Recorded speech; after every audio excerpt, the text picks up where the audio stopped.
ही नहीं था। आज की हमारी इस डीप डाइव में हम सीबीएसई क्लास 12th के English chapter the third level का मतलब लाइन बाय लाइन एनालिसिस करेंगे। ये वाकई एक बहुत ही दिलचस्प विषय है।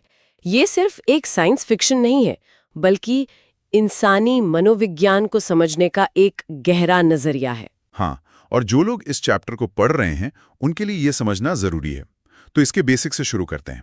रियलिटी में ग्रैंड सेंट्रल स्टेशन के सिर्फ 2 ही लेवल्स हैं। राइट, सिर्फ 2 लेवल्स। लेकिन 31 साल का जो मेन कैरेक्टर है चार्ली, उसे पूरा यकीन है कि वहां एक थर्ड लेवल यानी तीसरा लेवल भी है।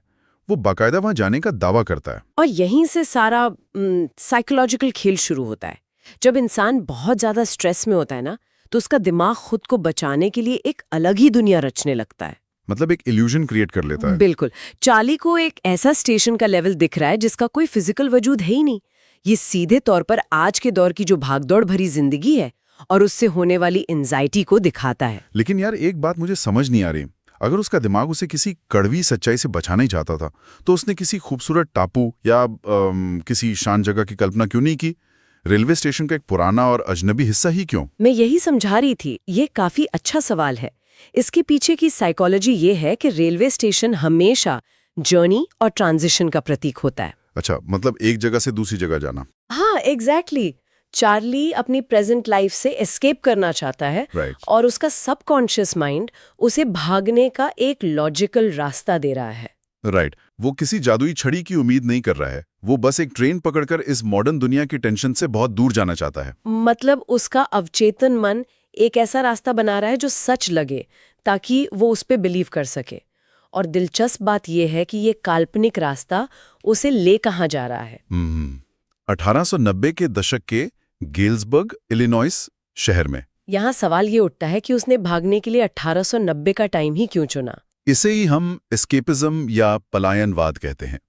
चैप्टर ये क्लियर करता है कि हमारी आज की दुनिया में बहुत इनसिक्योरिटी, डर और स्ट्रेस है। हाँ, वो तो है, हर कोई परेशान है। और 1890 का वो टाइम इसलिए चुना गया क्योंकि वो दोनों वर्ल्ड वॉर से बहुत पहले का समय था। ओह, मतलब तब काफी शांति थी दुनिया में। बिल्कुल।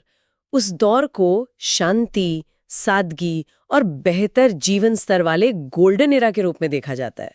तो ये सिर्फ टाइम ट्रैवल की कोई कहानी नहीं है? नहीं, बिल्कुल नहीं। ये तो बस उस शांति और सुकून की गहरी तलाश है जो मॉडर्निटी की होड़ ने इंसानों से छीन ली है।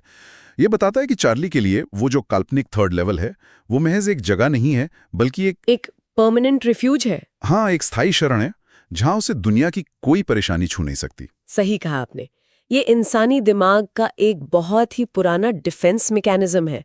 जब चारों तरफ से तनाव घेर लेता है ना, तो हम अपनी यादों या इमेजिनेशन में एक ऐसा सेफ कॉर्नर तलाशते हैं जहां हम चैन की सांस ले सकें। मतलब जब रियलिटी बर्दाश्त के बाहर हो जाए तो दिमाग खुद ही एक सेफ स्पेस बना लेता है। बिल्कुल। ये सच में हमें अपने खुद के बिहेवियर पर सोचने पर मजबूर कर देता है। चार्ली के लिए रियलिटी से बचने का वो रास्ता 1890 का वो शांत दशक था। लेकिन जरा आज की इस तेज तर्रार दुनिया के बारे में सोचिए। सही बात है। आज जब हमारा स्ट्रेस एकदम पीक पर होता है तो हमारा थर्ड लेवल क्या होता है? क्या ये मुमकिन है कि मतलब हकीकत से दूर भागने के लिए घंटों तक अपने फोन की स्क्रीन पर लगातार स्क्रॉल करते रहना ही आज के दौर का मॉडर्न थर्ड लेवल बन गया है?